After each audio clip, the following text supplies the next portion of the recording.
Bismillahirrahmanirrahim and Assalamu alaikum all the students. We have already started chapter number 8, that is related to recruitment, selection and training of employees. In previous lectures we talked about recruitment, that how the employees are going to be hired in the organization. Then we talked about selection, this selection process. And this all will be done by HRM, that is Human Resource Management. They are going to recruit the employees, then the best candidate will be selected, and after that it's finally he or she will be finally hired in the organization. Once the employee is hired, then they send them for the training. So today our topic is training. In this image, you can easily see that the training will give you knowledge, coaching, skills. The employee will get to learn so many things. It will be a wonderful experience for the employee, and it is good for the development, career development of employee. Training. But why the employees need training? This is the question. Definitely, they need training. When they get hired in any organization, they need trainings. So the first training which they are going to encounter is induction training. What in actual induction training is? This is the formal introduction of organization to an employee. Now let's see an image which will tell you about the details of induction training. In introduction training, you can easily see that there are so many employees who are freshly hired in the organization sitting over here, and a person standing over here is going to introduce the company by telling about the history of organization, founding fathers, board of directors, the vision of organization, the mission of organization, the number of departments in the organization, the number of employees, and their product and services. So this is a formal introduction for the employees towards their organization. This is known as induction training. Now this is the induction training. But the point is why we need the training, why employees need training, and why the organization their skilled employees or their employees to be trained for the organization. So just open your books on page number 102. There is an importance of training and the methods of training.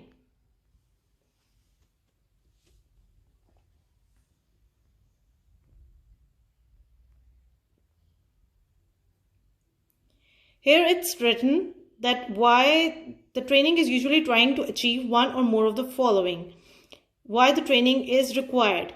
Definitely, they increase the skills of the employees, they increase their knowledge, they increase their attitudes, or encourage them to accept the changes or challenging in their future or in their career. So these are the reasons why employees need. Now this is the reason why the organization need their employees to be trained. There should be clear objective for the training employees. Training is important for business as it may be used to introduce a new process or a new equipment. Now, an example for that kind of new process and new equipment is when the National Bank is going to be computerized in previous years. Many employees think that it's a vague idea. We can't survive like this because they used to do everything on their books, on their papers. So this seems to be very difficult for them. But later on, they get to know that this is the new process, and we have, for our survival, for our job security, we have to do that. We have to learn about the new techniques and the new equipments. So we need the training for that.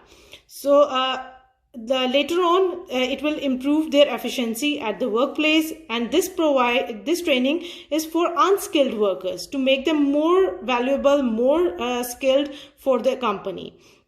It decreases the supervision needed, No higher management is required to be supervised for the employees. It improves the opportunity for the internal promotion. Yes, there are lots of chances for the promotion for the employees when they are going to do the training again and again, and it decreases the chances of accidents. So you must be very skilled in your job, so the trainings make you basically skilled. So the chances of accident and the chances of doing the blunders at work becomes less. So these are the reasons why organization needs the trainings. This is the answer that why we need the training. Now these are the types. These are the types of training. First we discussed already, this is the induction training. Second is on the job training. On the job, that means at your workplace. So let's see an image that clearly shows you that what in actual on the job training is. Now in this image, the boss is very friendly, and on the job training is where the boss is going to convey the employees that tell me, I listen, show me, I see, involve me, I understand. This kind of training is known as on the job training, where the boss himself do the effort for the employees and the employees get trained for their jobs. Now let's discuss about the third type, that is off the job training. Off means not at your workplace. It must be other than your workplace. Normally the school send us on the workshops of Cambridge. So we used to go over there on weekends to attend these workshops. If the school is going to train us at our workplace in our own school, then it is on the job training. But if we go on workshops in different cities to get trained for our subject, then this is off the job training. Let's see in an image that what in actual off the job training is. Now in this image you can see that what in actual off the job training is. This type of training is considered as an effective method of training. In this type of training, employees are taken to another location to learn a skill or acquire important knowledge. This tutor is not from the workplace, it's outsider tutor, and the workshop is conducting to some another place. Now you can easily differentiate the types in induction training, on the job training, and off the job training. Now let's talk about their advantages and disadvantages. On page number 102, there are definitions of induction training.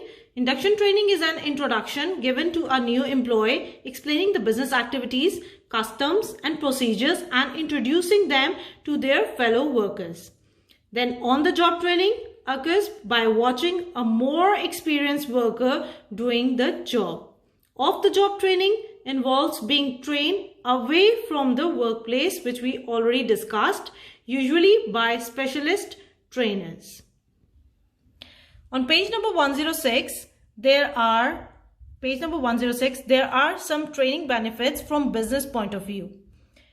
This sketch shows us the training advantages and disadvantages. Advantages are they will give the great motivation to the employees, great flexibility of the labor force multi-skilled, increase the productivity of the business, improve the quality of the output, improve the customer services, ability to use the new technology. Now these are the benefits of training from business point of view. Let's talk about the disadvantages. Loss of output while training, because you are going to train your employee, so no work is going to do. May raise the employee expectations of pay and promotion. They consider himself or herself very important for the organization, and more expectations are going to be arise. The cost of training, normally the organizations bear a lot of cost to train their employees. Employees may leave once when they get trained. This is the chart which shows the training advantages and disadvantages from business point of view. Now let's see what are the benefits of training from employees' point of view. On page number 107, the advantages of page number 107, the advantages from employee point of view is may get increased pay after he or she get trained. Definitely their pay is going to be increased. Their improved chance of promotion, easier to apply for jobs at their business. The disadvantages are may be asked to undertake the additional duties. Once the employee gets trained, then the expectations will arise and the organizations wants to give more and more tasks to employees. May have to work in different way, maybe move to a different job, maybe get a better job opportunity. So this chart shows the training advantages and disadvantages from employees' point of view. The next topic is workforce. What an actual workforce is. Work and force. How many employees are going to do the work forcefully? This is an actual workforce is. How many employees are going to do the work or required? How many employees are required? Now on page number 107, at the bottom of page number 107, there is a definition of workforce. This is basically a definition of workforce planning, that how many employees we required, we planned for any kind of activity. So workforce planning is establishing the workforce needed by the business for the foreseeable future in terms of the number and skills of employees required. This is workforce planning is. In workforce planning, the 4 words are required. That is, you need to know about, you should know about the 4 words, that what in actual they mean. Dismissal, redundancy, resign and retire. Dismissal is when you are going to fire your employee. You are going to dismiss him or her from the job. Redundancy is when the employee is no longer required. You are going to off the operations, you are going to wind up your business, so the employees are no more required for the business. This is redundancy is. Retirement is maybe at the age, in public sector age is given 60 to 65 years, and at this age the person are going to be retired from their jobs. Resign, when you get good opportunity.